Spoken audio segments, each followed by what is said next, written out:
वंदे सद्गुणलक्षणे श्रीवर्धमानमात्याय गापि संघातघातनं विद्यास्पदं प्रवक्ष्यामि तत्त्वात् श्लोकवार्तिकम्। पंच परमेष्टि भगवान की जय। 2400 तीर्थंकर भगवान की जय। देवादिदेव गजानन श्री पार्श्वनाथ भगवान की जय। परम पूज्य आचार्य श्री उमा स्वामी जी महाराज की जय। परम पूज्य आचार्य श्री विद्यानंद स्वामी जी महाराज की जय। परम पूज्य आचार्य श्री शांति सागर जी महाराज की जय। परम पूज्य आचार्य श्री सन्मति सागर जी महाराज की जय। परम पूज्य आचार्य श्री अभिनंदन सागर जी महाराज की जय। परम पूज्य आचार्य गुरुदेव सुंदर सागर जी महाराज की जय। गुरुदेव सुमंत भद्र स्वामी की जय। महाराज की जय। श्री संत की जय।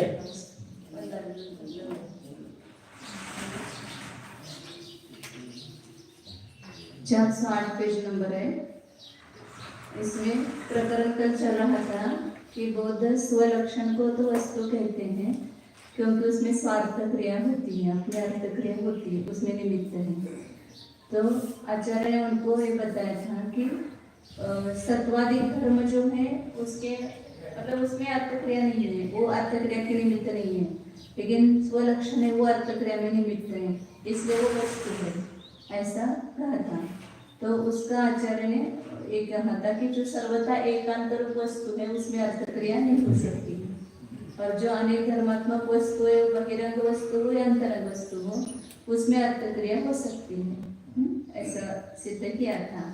अब आगे और उसके बारे में खुलासा कर रहे हैं। जिसमें अर्थ क्रिया नहीं वो वस्तु ही नहीं है, वस्तु ही नहीं है। और एकांतर वस्तु उसमें अर्थ क्रिया होती नहीं है। हाँ। सर्वथा एकांतर को आप स्वलक्षण सर्वथा क्षणिक मानते हो, तो उसमें कैसे अर्थ क्रिया होगी? अनेक धर्मात्मक वस्तु में अर्थ क्रिया होती है। क्षणिक स्वलक्षणस्य तन्निमित्त्वम् अंगीकृत्य अशक्य निश्चयस्यापि धर्माणां तत्प्रतिक्षेपे तान् अपि अंगीकृत्य स्वलक्षणे तत्प्रतिक्षेपस्य कर्तुं सुशक्यत्वात्।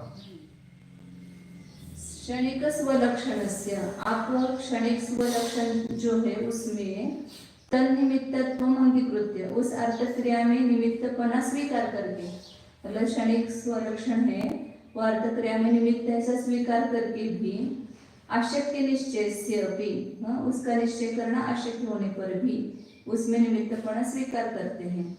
और धर्मानंत प्रतिक्षेपे, और उस क्षणिक स्वलक्षण के विधि निषेध आदि जो धर्म है उसका आप निषेध करते हो, तत्प्रतिक्षेपे तानपि अंगीकृत्य। अब उल्टा करो कि उस धर्मों में तो उस अर्थ क्रिया का निमित्तपना स्वीकार करो और स्वलक्षण में उसका निराकरण करना विषय समर्थ है। आप कह रहे ना कि क्षणिक स्वलक्षण है वो अर्थ क्रिया में समर्थ है, इसलिए वो वस्तु है, लेकिन उसके जो धर्म है विधि निषेध आदि वे वास्तविक नहीं है, उसका निषेध करते हैं क्योंकि वो अर्थ क्रिया में निमित्त नहीं है, ऐसा कहते हैं। तो आचार्य कहते हैं कि उल्टा ऐसा कहो कि उन धर्मों में तो उस अर्थ क्रिया का निमित्तपना स्वीकार करके स्वलक्षण में उसका निषेध करेंगे, तो निषेध करना भी शक्य है ना, उसमें क्या विशेषता है? आप क्षणिक में अर्थ क्रिया का निमित्त कह रहे हैं और धर्मों में नहीं कहते। हम कहते हैं कि धर्मों में अर्थ क्रिया का निमित्तपना है और स्वलक्षण में नहीं है, ऐसा हम बोल सकते हैं ना? ऐसा उल्टा बोलने में क्या है? उन दोनों में क्या विशेषता होगी? कोई धर्म जैसा सत्वादिक धर्म अस्तित्व धर्म मानत नाही, स्वलक्षण क्षणिक मानतात परंतु धर्म नाही मानत, धर्माला वास्तविक नाही मानत, असं धर्मधर्मी असं काही नाही त्यांच्यामध्ये।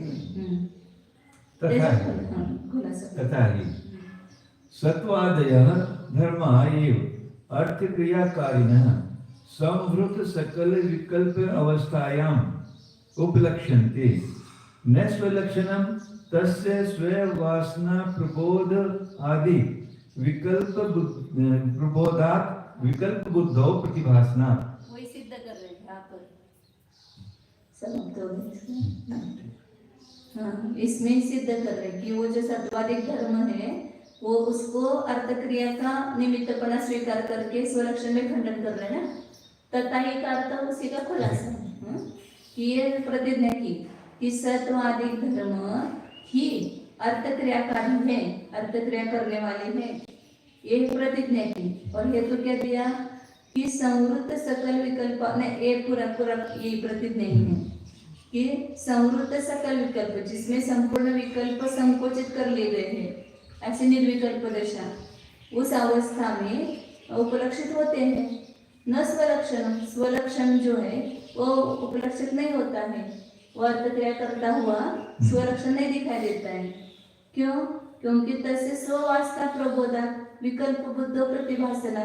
स्वलक्षण जो है अपनी वासना के प्रबोध से, वासना जागृत होने से विकल्प बुद्धि में प्रतिभाषित होता है। मतलब जो वो कह रहे हैं ना उससे उल्टा बराबर आचार्य कह रहे हैं। ऐसा बोलने में क्या ये है? आप जैसे स्वलक्षण के बारे में बोल रहे हैं ऐसे हम उसके धर्म के बारे में बोलते हैं कि धर्म तो अर्थ क्रियाकारी है, क्योंकि निर्विकल्प प्रत्यक्ष में, निर्विकल्प अवस्था में वो ही उपलक्षित होते हैं। स्वलक्षण तो उपलक्षित नहीं होता है। क्यों नहीं उपलक्षित होता है? क्योंकि वह तो अपने वासना, जैसे धर्म वासना के प्रबोध से विकल्प बुद्धि में प्रतिभाषित होते ऐसा कहते हो, ऐसे स्वलक्षण जो है वो भी विकल्प बुद्धि में प्रतिभाषित होता है और वो वासना के कारण प्रतिभाषित होता है, ऐसा कह सकते हैं ना। केवलम तत्र अवभासमानमपि तद्धर्मे अध्यारोप्यन् कुतश्चित् विभ्रमात् अर्थ क्रिया निमित्तम एव जनः अनुमन्यते परमार्थतः तस्य असंभवात्। केवलम तत्र अवभासमानमपि, केवल उस विकल्प बुद्धि में वो स्वलक्षण अवभासित होते हुए भी तद धर्मे अध्यारोपयन्, उसका धर्म में आरोप करके कुतश्चित विभ्रमात्, किसी विभ्रम से अर्थ क्रिया का निमित्त के समान जन अनुमन्यते, लोग तो मानते उसको। स्वलक्षण वास्तविक अपने अर्थ क्रिया करने वाला नहीं है और विकल्प बुद्धि में प्रतिभाषित होते हैं। मतलब जो वो कह रहे ना उल्टा स्व इसके बारे में, धर्मों के बारे में, वो यहाँ पर स्वलक्षण के बारे में कह रहे हैं, और जो धर्म के बारे में कहा, मतलब स्वलक्षण के बारे में कहा, वो धर्म के बारे में कह रहे हैं। ऐसा बोलना उल्टा हम बोलेंगे, ऐसा भी बोल सकते हैं ना। आप स्वलक्षण को तो वास्तविक मान रहे और धर्मों को विकल्प बुद्धि में प्रतिभाषित होता है ऐसा मानते हैं। हम कह रहे कि धर्म तो वास्तविक बुद्धि में प्रतिभाषित हो रहे हैं निर्विकल्प प्रत्यक्ष में, और स्वलक्षण है आपका वो विकल्प वासना के कारण वैसा भाषित हो रहा है। तो केवल विकल्प बुद्धि में भाषित होने वाला वो स्वलक्षण होने पर भी उसका धर्म में, तद धर्म अध्यारोपण, उस धर्म में उसका आरोप कर दिया और किसी विभ्रम से उसको अर्थ क्रिया के निमित्त लोग मानते हैं, क्योंकि परमार्थता तस्य असंभव, वास्तविक तो उसमें अर्थ क्रिया का निमित्तपना संभव नहीं है स्वलक्षण में। इसमें तो धर्म में तो अर्थ क्रियाकारी तो है, हमें वो नहीं कहना है। हाँ। उसको उल्टा दिखाने का हम नहीं कह रहे, लेकिन तुम जैसा वो कह रहे हो ना उससे उल्टा भी कहना शक्य है ना, तो तुम्हारा सिद्ध कैसे होगा? जो उन्होंने स्वलक्षण की बात दूसरे क्षण में विकल्प से वस्तु को जानना माना है। स्वलक्षण को नहीं, वो धर्म के बारे में कह रहे हैं ना। स्वलक्षण तो निर्विकल्प प्रत्यक्ष में प्रतिभाषित होता है, लेकिन जो है नहीं है ऐसे जो धर्म प्रतिभाषित होते हैं बाद में विकल्प बुद्धि में प्रतिभाषित होते हैं। तो आचार्य उल्टा उनको धर्म को तो वास्तविक मान रहे और स्वलक्षण को काल्पनिक मान रहे, तो ऐसा कहना भी शक्य है, फिर उसका तुम क्या निषेध करोगे? संभवे वा अध्यक्षे अवभास अनुसंगात चित्र संविदाम सकृद अपनेतुम अशक्य है। और आप कहेंगे कि प्रत्यक्ष बुद्धि में, प्रत्यक्ष में वो संभव है अवभास अनुसंगात, तो प्रत्यक्ष संभव है वहाँ, यदि संभव है मतलब अर्थ क्रिया में कि स्वलक्षण निमित्त बनना संभव है ऐसा कहेंगे तो प्रत्यक्ष में उसका अभासित होने का प्रसंग आएगा। जैसे चित्र संविदा मतलब अनेक प्रकार का आकार जैसे ज्ञान में प्रतिभासित होता है, तो एक साथ अपन एक समझ सकते हैं, उसको एक साथ दूर करना शक्य नहीं है, समर्थ नहीं है। मतलब एक साथ एक ज्ञान में अनेक आकार प्रतिभासित हो रहे हैं, उसका हम निश्चय कैसे कर सकते हैं? अनेक आकार एक ज्ञान में अभासित होते हैं। एक क्षण ठहर कर झट दूसरे क्षण में नष्ट हो जाने वाले स्वलक्षण को उस अर्थ क्रिया का निमित्तपना स्वीकार करके जिसका निश्चय न किया जा सके, ऐसे भी स्वलक्षण के अस्तित्व आदि धर्मों का वह अर्थ क्रिया का निमित्तपन निश्चित किया जाएगा। ऐसा होने पर तो उन धर्मों को भी अर्थ क्रिया का निमित्तपन अंगीकार करके स्वलक्षण में उस अर्थ क्रिया के निमित्तपन का निषेध सुलभता से किया जा सकता है। उसी को हम स्पष्ट कर कहते हैं कि संपूर्ण विकल्पों से रहित निर्विकल्प दशा में सत्व आदि धर्म ही अर्थ क्रिया को करते हुए दिख रहे हैं। स्वलक्षण तो अर्थ क्रिया को करता हुआ नहीं जाना जा रहा है।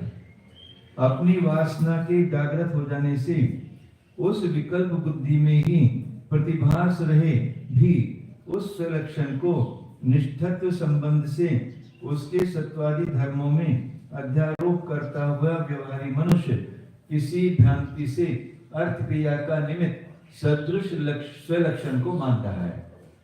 वास्तविक रूप से उस स्वलक्षण के अर्थ क्रिया का असंभव है, अथवा वास्तविक धर्मों में असद रूप स्वलक्षण का आरोप करना असंभव है। यदि संभव माना जाएगा तो प्रत्यक्ष में ही स्वलक्षण के प्रतिभासने का प्रसंग होगा। ऐसा होने पर धर्म और स्वलक्षण के अनेक आकार वाले ज्ञानों का एक बार भी दूरीकरण नहीं किया जा सकता है। दोनों स्वलक्षण भी और उसके धर्म भी दोनों एक साथ प्रतिभासित हो जाएंगे, ये सिद्ध करना चाहिए। हाँ, निगमन अविरह होने से दोनों सिद्ध हो जाएंगे, यानी एक साथ रहेंगे दोनों। निगमन एक कभी भी निगमन नहीं होगा। विनिगमन विरह होने से अलग अलग नहीं करे जा सकते। हाँ? पहले क्षण नाही ते नाही जायचं, विनिगमन विरह असं म्हणतात, म्हणजे कुठलं पण एक दूर होणार नाही, दोनों सिद्ध होंगे ऐसा। बाबा जैसे बौद्धों ने प्राय 20 पंक्ति के पहले पूर्व पक्ष करते समय अस्तित्व आदि धर्मों का खंडन कर दिया था, किसी प्रकार उनके स्वलक्षण का भी निराकरण किया जा सकता है। न्याय आपादान करने में लज्जा की कोई बात नहीं है। न्याय होना चाहिए ना, आप ऐसा करें तो ऐसा करें, दोनों जगह न्याय होना चाहिए। दूसरे के ऊपर कटाक्ष करने वाले को अपने ऊपर आए हुए आक्षेपों का भी सहन करना पड़ेगा। दूसरों के ऊपर तो आक्षेप करना आसान है। आप दूसरों को दोष बताते तो तुम्हारे ऊपर कोई दोष दे रहे तो उसको भी सहन करो। स्वलक्षणस्य वस्तुतः असत्वे कस्य आयत्तः सत्वादयः धर्मा इति चेत् तेषां परमार्थतः असत्वे कस्य स्वलक्षणम् आश्रय इति समः परिणयोगः। बौद्ध कह रहे हैं कि स्वलक्षण जो है वो तो वास्तविक असत्व होने, यदि उसको वास्तविक असत्व मानेंगे, उनको सिद्ध किया ना ऊपर, स्वलक्षण वास्तविक नहीं है, यदि वास्तविक नहीं मानेंगे तो ये धर्म किसके आधार से रहेंगे? सत्वादि जो धर्म आप मान रहे हो, यदि स्वलक्षण ही वास्तविक नहीं है तो धर्म किसके आधार से रहेंगे?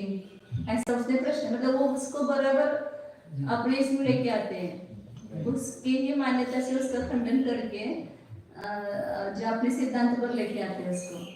तो ये सत्वादी धर्म किसके आधार से रहेंगे? ऐसा तुम कहोगे।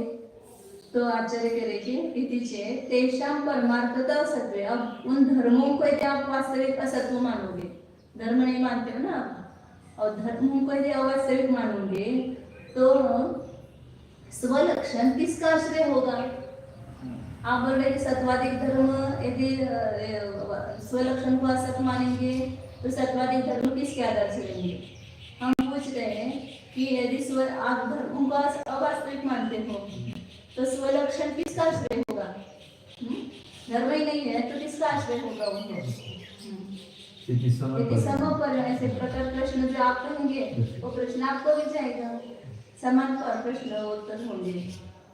स्वरूपस्य एव इति चेत् तर्हि धर्मः स्वरूप आयतः एव सन्तु स्वलक्षणम् अनिर्देश्यं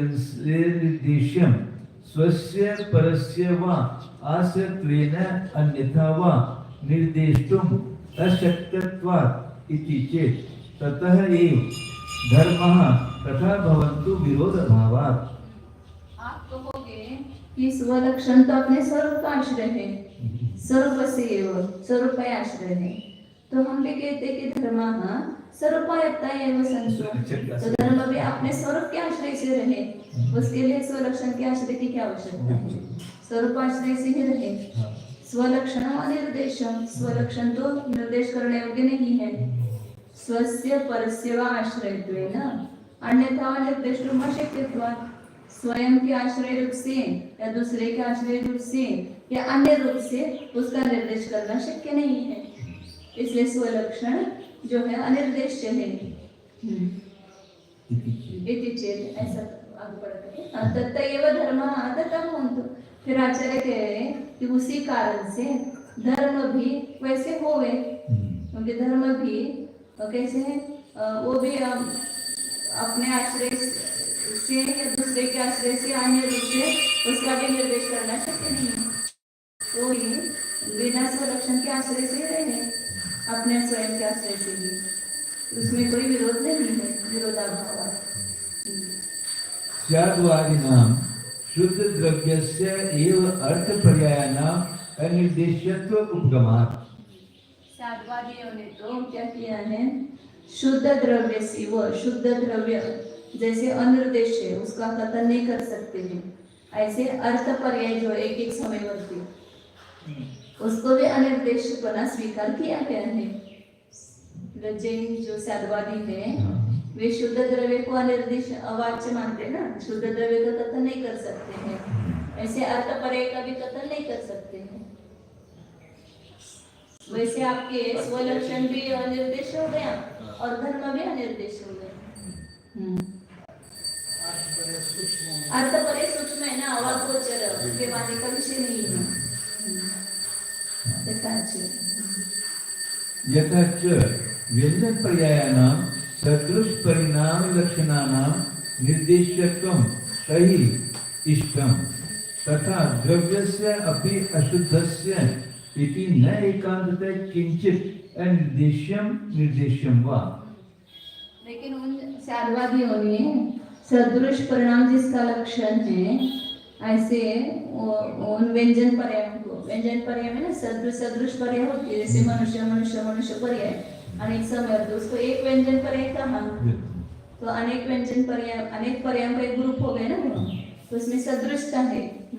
तो सदृश परिणाम जिसका लक्षण है व्यंजन पर्यायों का निर्देशपना है, उनके व्यंजन पर्याय बता सकते हैं, तही मतलब साधवादियों के द्वारा इष्ट है। उसी प्रकार साधवादी अशुद्ध द्रव्य का भी निर्देश मानते हैं, इसलिए एकांत से कुछ भी अनिर्देश नहीं है अथवा निर्देश नहीं है। जो किंचित निर्देश है किंचित अनिर्देश है, सर्वथा निर्देश भी नहीं और सर्वथा निर्देश भी नहीं।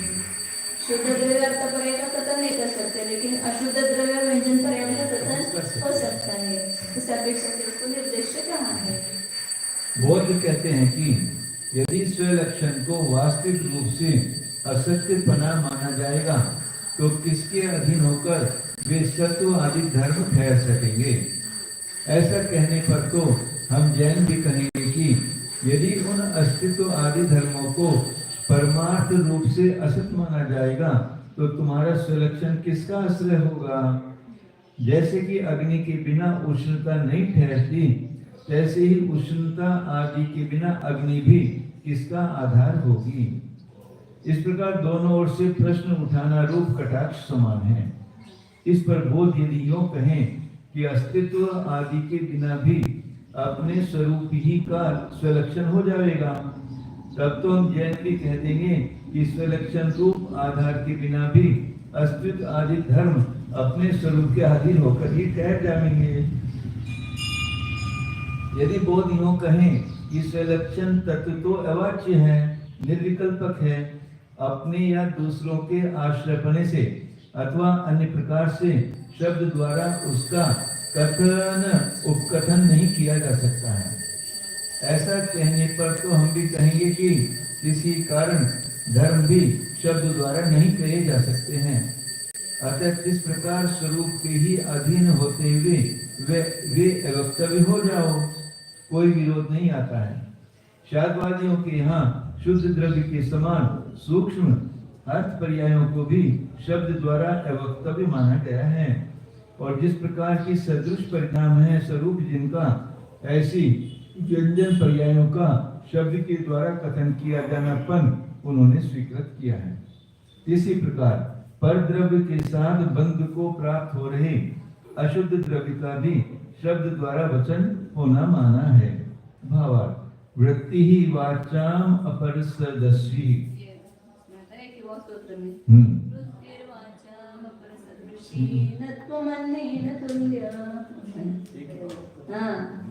वचनों की प्रवृत्ति दूसरे के समान होती है, वहाँ नहीं होती है। नहीं होती, आपकी जो प्रवृत्ति वचनों की दूसरे के समान नहीं है। वचनों की प्रवृत्ति दूसरों के सदृश होती है। ये वाचा अपर सदृशी नहीं लिया, अपर सदृशी। न्याय दर्शन के शब्द खंड ग्रंथों में इस पर भारी विवेचन है। जैन सिद्धांत अनुसार सहज योग्यता और संकेत ग्रहण से शब्द वाच्य अर्थ का प्रतिपादन करते हैं।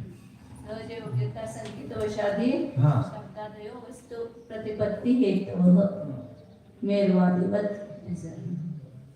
वे व्यवहार द्वारा संकेत ग्रहण व्यक्त मोटी पर्यायों में या अशुद्ध द्रव्य संसारी जीव और स्कंधात्मक पुद्गलों में होता है। शुद्ध द्रव्य और सूक्ष्म परिणामों का जानना ही इतना अतीव कठिन है तथा शब्द द्वारा समझाना तो असंभव है। अतः एकांत रूप से कोई भी पदार्थ सर्वथा अवक्तव्य भी नहीं है अथवा सर्वत्र वक्तव्य भी नहीं है। प्रत्येक पदार्थ के सदृश परिणाम रूप अंश कहे जाते हैं और उसके सूक्ष्म अंश अर्थ पर्याय अविभाज्य प्रतिच्छेद नहीं कहे जा सकते हैं। अनेक द्रव्य ऐसे हैं जो कथमपि नहीं कहे जा सकते हैं, उनकी यहाँ विवक्षा नहीं है। वस्तु स्थिति को द्वादशांग वाणी भी नहीं पलट सकती है, सर्वत्र अनेकांत व्याप रहा है। कुतः समान इतर परिणामा धर्मः इति चेत् स्वलक्षणानि कुतः। अब वो प्रश्न करता है कि समान धर्म और असमान धर्म किस कारण से है वस्तु में, उसका क्या कारण है। तो आचार्य के लिए स्वलक्षण का क्या कारण है? स्वलक्षण किस कारण से है? जो आप इसके बारे में प्रश्न करेंगे हम स्वलक्षण के बारे में करेंगे, और जो इसके बारे में उत्तर देंगे वो स्वलक्षण के बारे में। तथा स्वीकारणात् उत्पत्तेः इति चेत् तुल्यम् इतर अत्र। आप कहेंगे कि स्वलक्षण अपने स्वकारण से है, स्वकारण से उसकी उत्पत्ति होती है, तो ऐसे समान और इतर धर्मों की उत्पत्ति भी स्वकारण से होती है। कोई उत्तर है उसके लिए भी समान उत्तर है।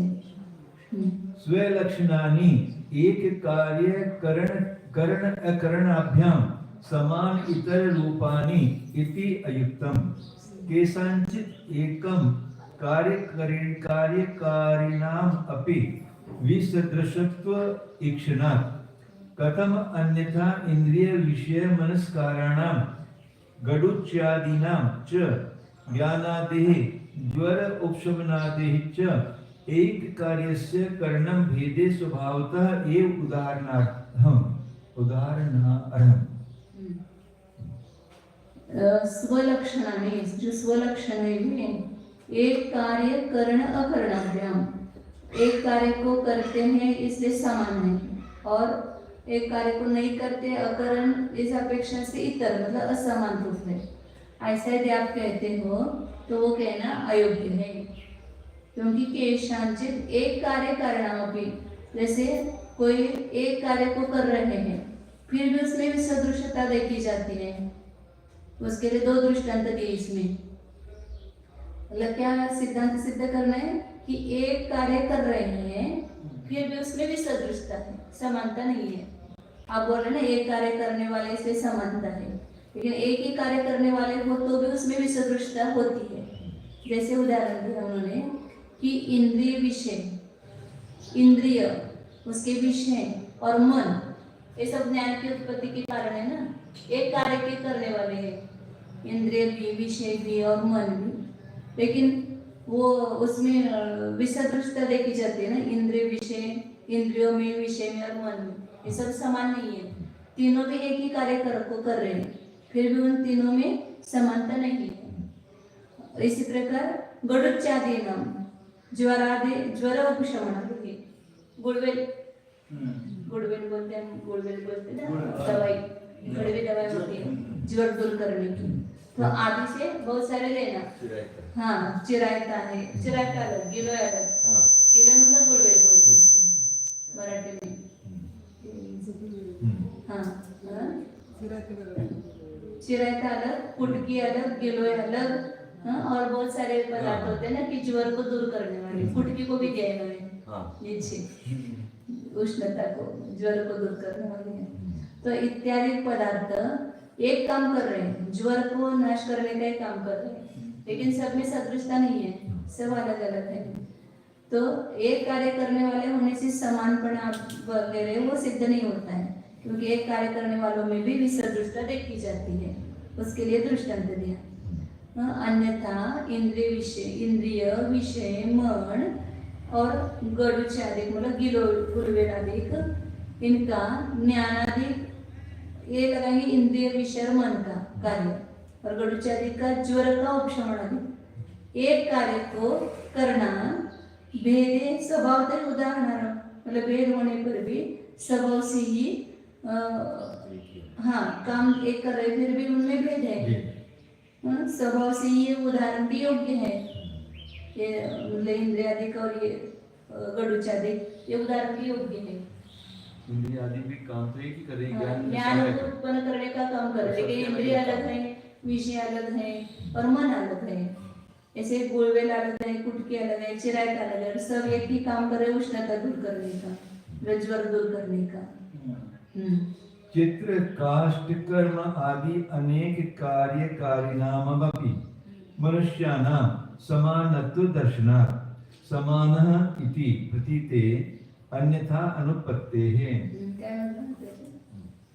एक कार्य करण्यासाठी अनेक जरूरी आहे असं सांगायचं। ते नाही सांगायचं, वो स्वलक्षण में समानता दिखा रहे थे, एक ही कार्य करने वाले जो स्वलक्षण है उसमें समानता और असमानता दोनों मान रहे थे। तो अचानक से देखे कि एक कार्य करनापना हो तो भी उसमें समानता होगी, नियम नहीं है, विसदृशता भी हो सकती है उसमें। तो जैसे उदाहरण दो दिए उन्होंने, गडूची सुकुड़वे गिलोय और कुटकी और चिरायता, तीनों भी ज्वर का ही दूर कर रहे हैं, लेकिन तीनों समान है क्या? तीनों अलग अलग है, उसमें भी सदृशता है। ऐसे इंद्रिय विषय मन तीनों भी ज्ञान को उत्पन्न कर रहे हैं, लेकिन तीनों में समानता नहीं है। तो एक कार्य करने वाले हो तो उसमें सदृशता होती है, ऐसा नियम नहीं है, नहीं है। और यहाँ उल्टा दिखा रहे हैं, एक ही मनुष्य अनेक कार्य कर रहे हैं, चित्र काष्ठ कर्मादि अनेक कार्य कारणामपि, मतलब चित्र निकाल रहा है, काष्ठ कर्म कर रहा है, कोई ईट को बना रहा है, तो ऐसे अनेक कार्यों को करने वाले भी मनुष्य, मतलब अलग अलग मनुष्य अलग अलग काम कर रहे हैं। हाँ, तो उनमें भी समानता देखी जाती है, अनेक कार्य करने वाले में भी समानता है और एक कार्य करने वालों में भी विषमता है। मतलब विसदृशता है। ऐसा नियम नहीं कि एक कार्य करने वाले है इसलिए समानता है और भिन्न कार्य करने वाले इसलिए विसदृशता है, ऐसा नियम नहीं है, ये बता रहे हैं। हाँ, समानत्व दिखाई देने से समान है इति प्रतीति है, अन्यथा अनुपपत्ति है, ऐसी प्रतीति अन्यथा नहीं हो सकती थी। तो ऐसी भी प्रतीति होती है कि अनेक कार्य करने वाले होने पर भी उनमें समानता है और एक कार्य करने वाले होने पर भी उनमें विषमता है। एक कार्य करतो आपण सगळेजण एक कार्याचा स्वाध्याय करण्याचं पण सगळे वेगवेगळे जण, वेगवेगळं सगळे वेगवेगळे आहे.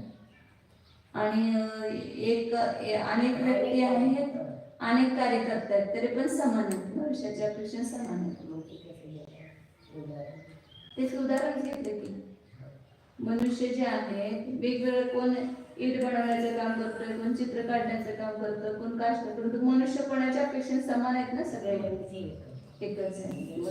एक और से और कह सकते हैं कि मनुष्य तो एक है और जो चित्र बना रहा है उसमें अनेक प्रकार के कार्य कर रहा है, रंग भी भर रहा, आकृति भी बना रहा है। नहीं, सिद्ध क्या करना है, हाँ। अनेक कार्य करने वाले मनुष्य हैं लेकिन उनमें समानता है। अनेक कार्य करने वाले तो वो अलग अलग है, ऐसा नहीं है। एक कार्य करने वाले अनेक मनुष्य नहीं, पहले सिद्ध के सिद्धांत एक कार्य करने पर भी उसमें विषमता हो सकती है और अनेक कार्य करने वाले हैं फिर भी उसमें समानता हो सकती है। यहाँ पर एक कार्य को अनेक मनुष्य कर रहे तो विषमता हुई। मनुष्य का उदाहरण नहीं दिया, हाँ। दृष्टांत वो नहीं दिया, दवाई दे दो। दृष्टांत हाँ वो औषधि दे विचार दो। का लिया और एक ज्ञान का कार्य लिया, कर रहे हैं तीनों भी लेकिन अलग अलग है। अलग-अलग। एक कार्य करने वाले में से समान ऐसा नहीं। असमान हो गया। और ये अनेक आदमी एक को कार्य कर रहे हैं। नहीं, हाँ। भिन्न भिन्न काम कर रहे हैं। हाँ। कोई लकड़ी बना हाँ। रहा है, हाँ। कोई चित्र निकाल रहा है, कोई ईंट बना रहा है, फिर भी तीनों में मनुष्य में सदृशता है। और एक मनुष्य में भी तो लगा सकते आता हैं। कोणी शिरा करतं. नहीं, यहाँ जो बता रहे हैं वो बता रहे हैं ज़्यादा। कि सिद्ध क्या करना है, एक कार्य करने वाले इसलिए सदृशता है, अनेक कार्य करने वाले इसलिए सदृशता है, ऐसा नहीं, ये बता रहे हैं। हाँ, हो गया पूरा ये। चलें।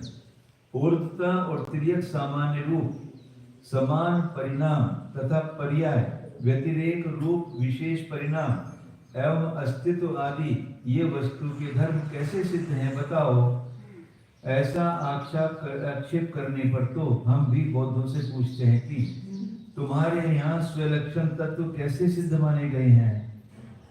यदि तुम यो कहो कि किस प्रकार अपने अपने कारणों से उत्पत्ति होने से वे स्वलक्षण हैं, तब यो बोलने पर तो अन्यत्र दूसरी जगह भी समाधान समान है, अर्थात समान परिणाम और विशेष परिणाम भी अपने अपने विशेष कारणों से उत्पन्न होकर वस्तु के धर्म बन रहे हैं। बौद्धों के माने गए स्वलक्षण ही एक कार्य को करने और न करने की अपेक्षा से समान और विसमान स्वरूप हो जाते हैं। समान धर्म और विसदृश धर्म कोई न्याय नहीं है। इस प्रकार कहना तो युक्ति रहित है, क्योंकि उसमें व्यभिचार देखा जाता है। एक कार्य को करने वाले किन्हीं किन्हीं पदार्थों की विसमानता देखी जाती है, अन्यथा इंद्रिय, विषय और मन को ज्ञान, सुख आदि में से किसी एक का कारणापन भला कैसे संभव है। अर्थात इंद्रिय पुद्गल की बनी हुई है, उससे जानने योग्य विषय बाहर पड़ा हुआ है और मन अंतरंग इंद्रिय है। हाँ, किंतु ये कई विजातीय पदार्थ एक ज्ञान रूप कार्य को करते हैं।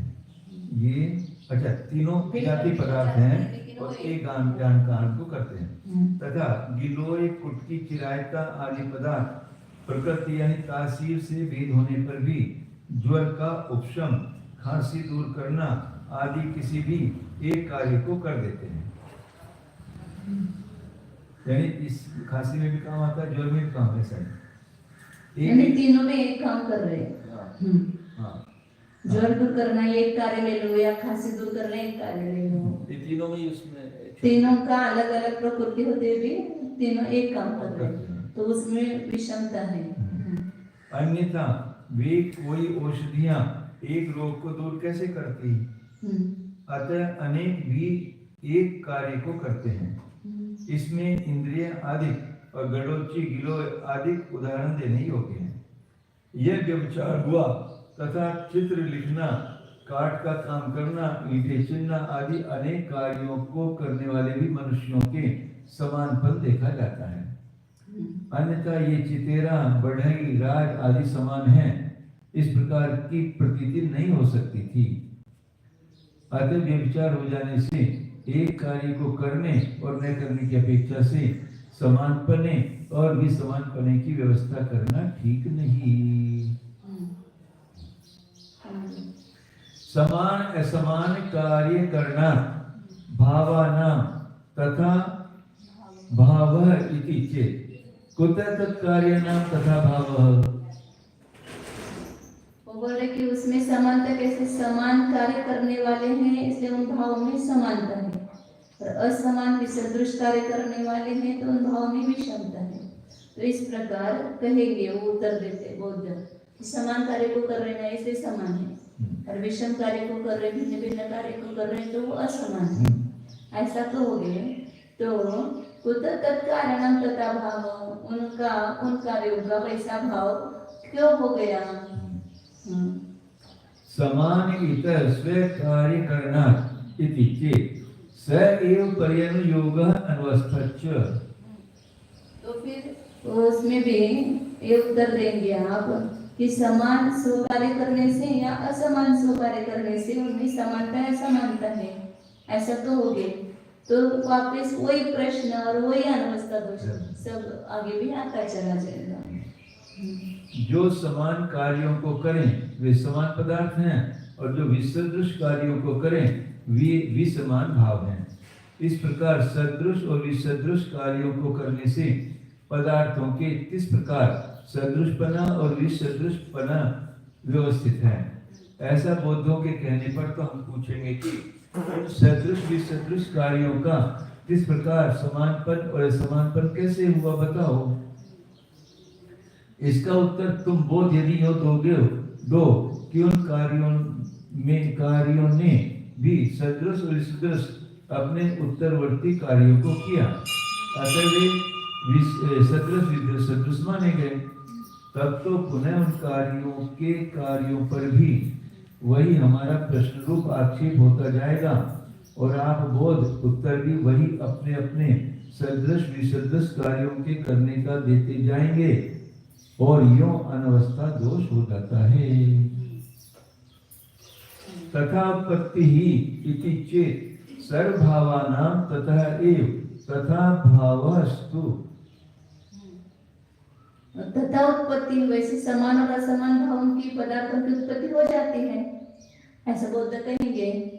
तो आचार्य कह रहे सर्वभावानां तथैव तथा भावस्तु, फिर खाली क्षणिक क्यों मानते आप, फिर सभी भावों की जो सभी धर्म वगैरह है, विधि निषेध वगैरह सभी भावों की उसी कारण से वैसा भाव हो जावे, वैसे उत्पत्ति उसकी होती है संपूर्ण पदार्थों की भी इसी कारण से समान या असमान ऐसी व्यवस्था हो जाती है, वैसी उत्पत्ति होती है। ऐसा उत्तर खाली दिया, समान और असमान क्यों होती है, तो वैसे उस प्रकार से उसकी उत्पत्ति होती है, हम क्या करेंगे उसमें। तो वैसे सभी भावों की मानो फिर उसी प्रकार की उत्पत्ति। समान इतर कारणत्वात् तेषां तथा भावः इति अपि अनेन अपास्तम्। समान इतर परिणाम योगा अर्थः तथा इति अपि अवसारम्। तत् परिणामानाम् अपरतः परिणाम योगात् तथा भावेन अवस्थिते। आप इसे क्या उत्तर दे रहे हो बौद्ध कि समान इतर कारणत्वात्, ऐसे क्यों उत्पत्ति हुई, तो समान कारण होने से समान उत्पत्ति हुई, इतर कारणपण होने से इतर की उत्पत्ति हुई, असमान की उत्पत्ति हुई, ऐसा कहेंगे। समान और इतर कारणपणा होने से उनमें उस प्रकार का भाव उत्पन्न होता, ऐसा कहेंगे तो उसका भी निराकरण इसी के द्वारा हो गया। फिर सभी भावों की वैसी उत्पत्ति माना, समान कारण और असमान कारण से, फिर स्वलक्षण में मानना और धर्मों में नहीं मानना, ऐसा क्यों भेदभाव करते हैं। समान और इतर परिणाम के योग से पदार्थ वैसे हैं ऐसा कहेंगे तो उसमें भी कोई सार नहीं है। फिर दूसरी जगह भी वही समान और असमान परिणाम। तत्परिणामानाम अपरता परिणाम योगात, उन परिणामों का दूसरे प्रकार से परिणाम का योग होने से तथा भावे अवस्थित है। तथा भावे अनवस्थित ऐसा चाहिए, मतलब तथा भावे ऐसा मानेंगे तो अनवस्थित होने से ऐसा चाहिए। तथा भावे, अच्छा ये श्रीखंड नहीं है, अनवस्था दोष आएगा ऐसा। हाँ, द्विखंड चिन्ह नहीं हो तो भी उसको ले सकते हैं।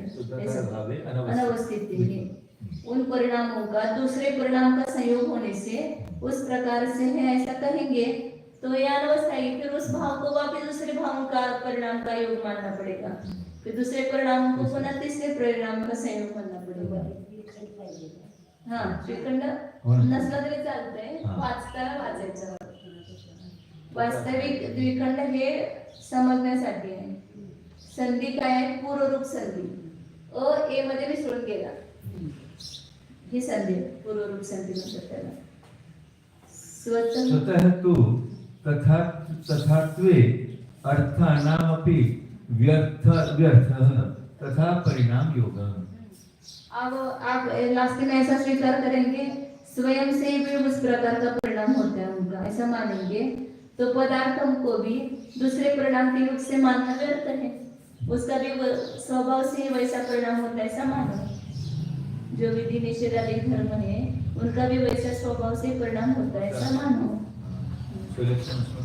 हाँ, यदि बोध यूं कहें कि इस प्रकार समान और असमान पने से पदार्थों की उत्पत्ति हो जाती है, हम क्या करें? इसमें अनवस्था दोष कुछ नहीं है।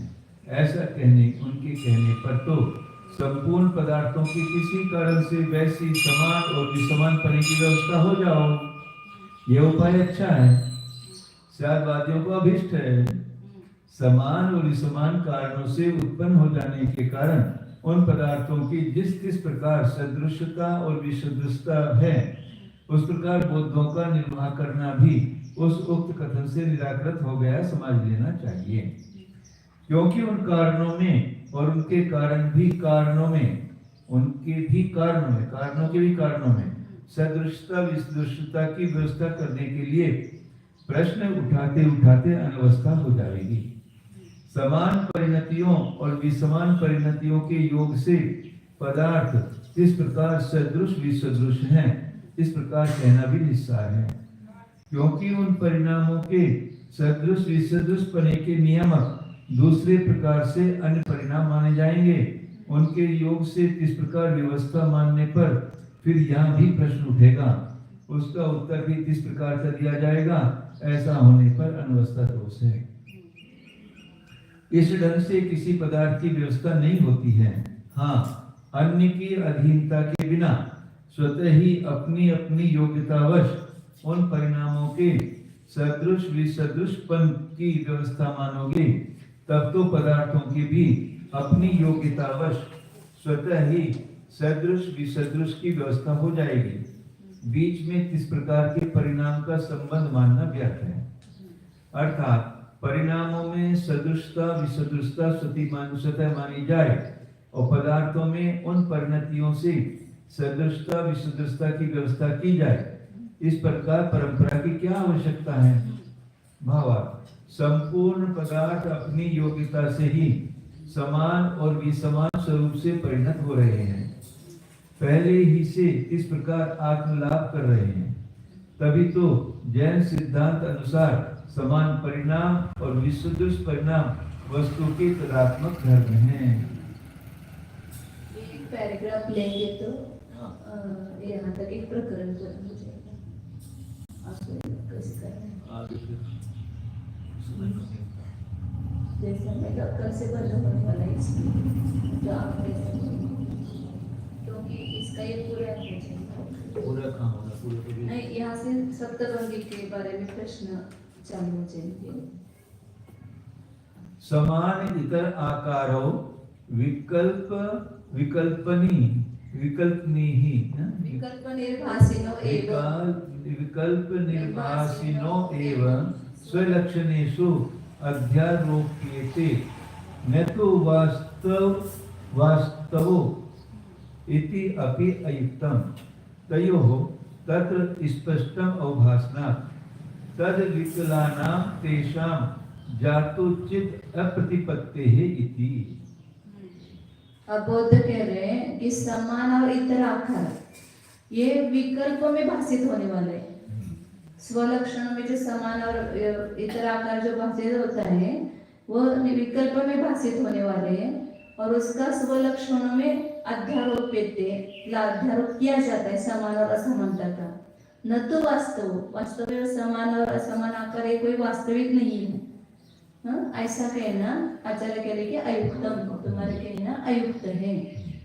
तयोः तत्र स्पष्टम अवभासतात, उन दोनों धर्म समानता और असमानता उस स्वलक्षण में स्पष्ट प्रतिभाषित होती है।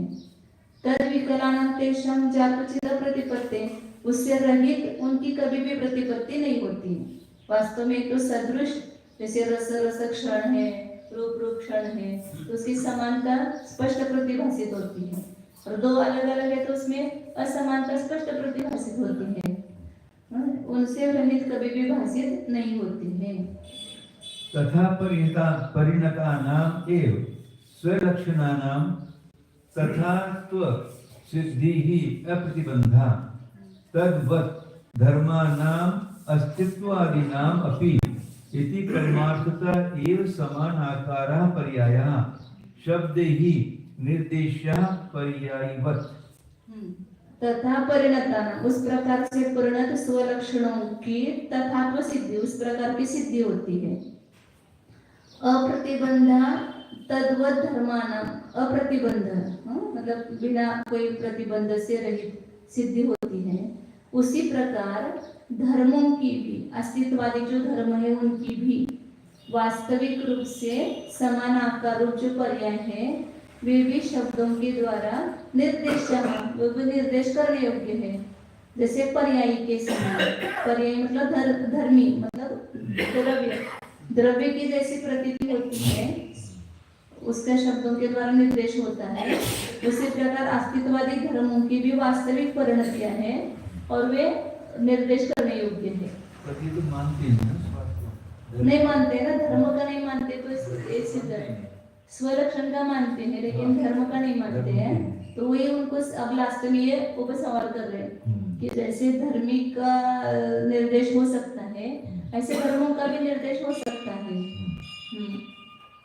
सूक्ष्मः तु अर्थ पर्यायः केचित् अत्यंत असमान आकारा न तहि निर्देश्यः इति निर्वद्यं दर्शनं न पुनः विकल्प प्रतिभासनः विकल्पात्मनः एव समान आकारा शब्दैः अभिधेयः। जो सूक्ष्म अर्थ पर्याय है वे केचित अत्यंत असमान आकार, कोई अत्यंत असदृश आकार वाले, वे उनके द्वारा निर्देश करने योग्य नहीं है। इति निर्वद्यम दर्शनम, यह निर्दोष दर्शन है। न पुनः विकल्प प्रतिभासी, न विकल्प में प्रतिभाषित होने वाले नहीं, विकल्प स्वरूप समान आकार जो है वही शब्दों के द्वारा अभिधेय ऐसा नहीं। जो सूक्ष्म अर्थ पर्याय है कुछ अत्यंत असमान आकार वाली है वो उनके द्वारा निर्देश करने योग्य नहीं है, ऐसा निर्दोष दर्शन है। पुनः विकल्प में प्रतिभाषित होने वाले जो विकल्प स्वरूप समान आकार है वे शब्दों के द्वारा अभिधेय नहीं है। पर वे तो शब्दों के द्वारा विधेय हैं। जो दूसरे अर्थ पर्याय तो शब्दों के द्वारा विधेय नहीं है। निर्वद्य दर्शनम न इधर लगाना पड़ेगा फिर। हाँ, न इधर पहले लगाना पड़ेगा। निर्वद्य दर्शनम न लगाना पड़ेगा। वहाँ लिया है, पढ़ते हिंदी में तो समझ में आएगा। बाह्यार्थः सर्वथा अनभिधेय इति एकांत प्रतीति विरोधात्। बाह्य पदार्थों में वो सर्वथा कहने योग्य नहीं है ऐसा एकांत कथन करना एक प्रतीति से विरोध आता है इसमें। प्रतिपादिता यह एव उद्धृत्य कुतश्चित् जाति अंतरात् अर्थात स्वयं अधिगत्य धर्मी धर्मः वा शब्देन निर्दिष्टः स एव मया प्रतिपन्नः इति व्यवहारस्य विसंवादिनः सुप्रसिद्धत्वाच्च तद भान्तत्व भान्तत्व व्यवस्थापन उपाय अपायात। प्रतिपादयित्रा मतलब प्रतिपादन करने वाले के द्वारा यह एवं उद्धृत्य जिसका उद्धृत करके कुतश्चित जात्यंतरात अर्थात दूसरे जाति रूप पदार्थ से स्वयं अधिगत्य मतलब स्वयं जान करके धर्मी धर्म व धर्मी अथवा धर्म शब्द के द्वारा निर्दिष्ट है। सएव मया प्रतिपन्न वही मेरे द्वारा जाना गया है। इस प्रकार के व्यवहार का विसंवादिना सुप्रसिद्धत्व विसंवाद सुप्रसिद्ध है और उसका भ्रांतपना का व्यवस्थापन करने का उपाय का अभाव है, तो उसका कोई उपाय नहीं है। ये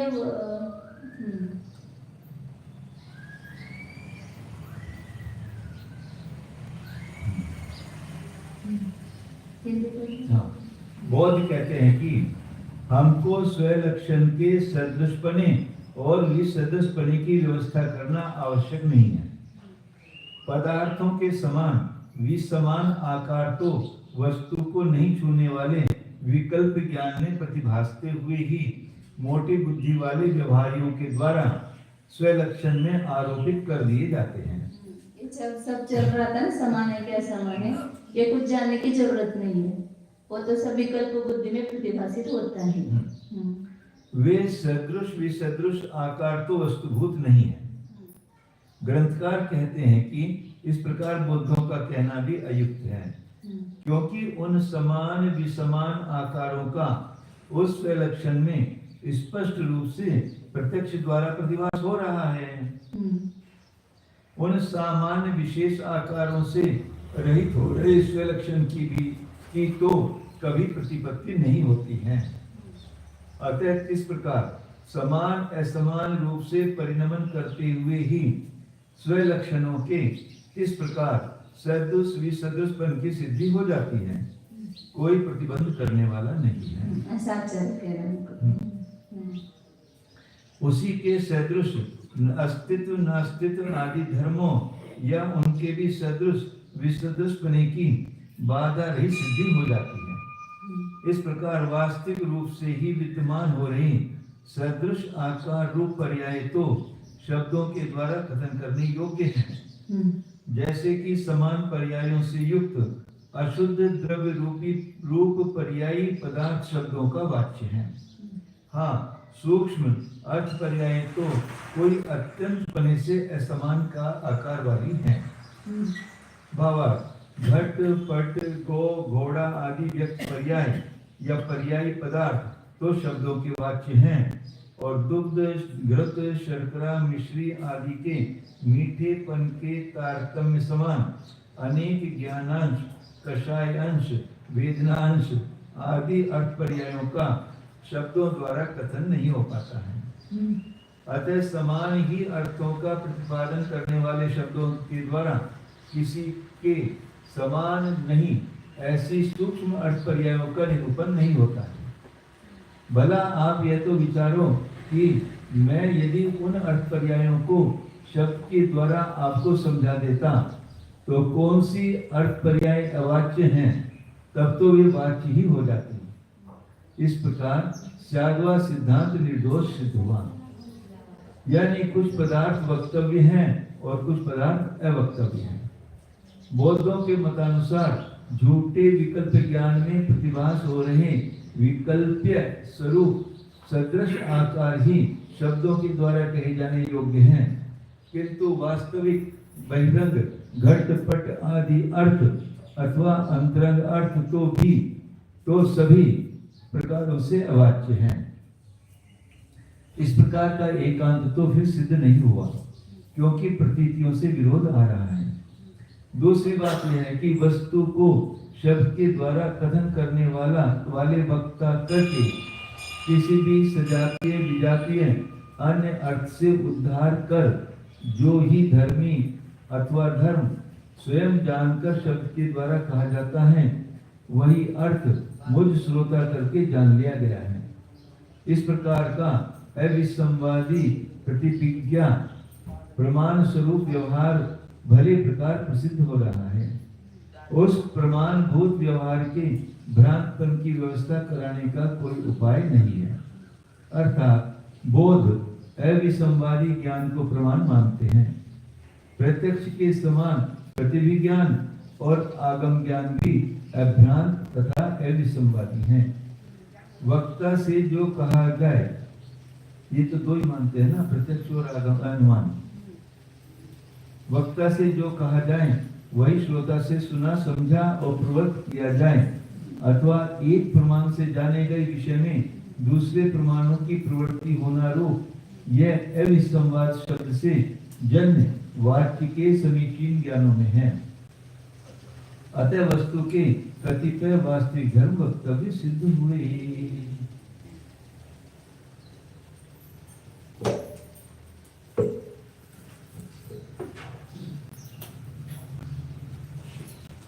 ओम शुद्ध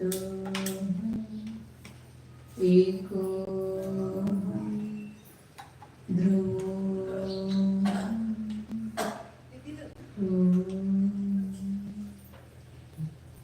नमो हरिहंताय नमो सिद्धाय